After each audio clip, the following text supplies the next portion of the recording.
अस्सलाम वालेकुम viewers, welcome to my YouTube channel. I hope आप सब बिल्कुल ठीक होंगे। एडिशन यानी प्लस करना तो सभी को आता है, लेकिन रवायती तरीके से, जो कि आमतौर पर स्कूल्स में सिखाया जाता है।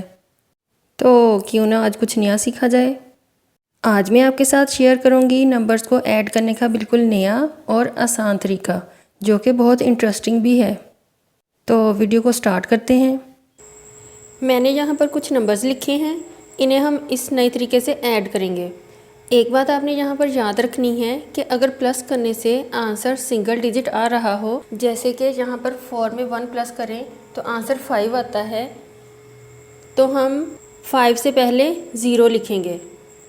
जिसका भी आंसर सिंगल डिजिट में आ रहा हो उससे पहले हम 0 ज़रूर लिखेंगे। तो स्टार्ट करते हैं। 4 में 1 प्लस करें तो 5 आ रहा है, तो 5 से पहले हम 0 लिखेंगे, फिर 5 लिखेंगे।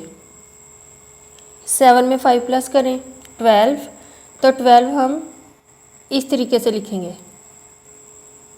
3 में 4 प्लस करें 7, अब 7 भी सिंगल डिजिट है, तो हम 7 से पहले 0 लिखेंगे और इस तरीके से नंबर को लिख देंगे। अब इनको सिंपल हमने ऐड करके आंसर निकाल लेना है। 7 ऐसे ही आगे नीचे, 2 में 0 प्लस करें 2, 5 में 1 प्लस करें 6, 0, 627, ये इसका आंसर है। एक और क्वेश्चन इसी तरीके से सॉल्व करते हैं। 6 में 8 प्लस करें 14,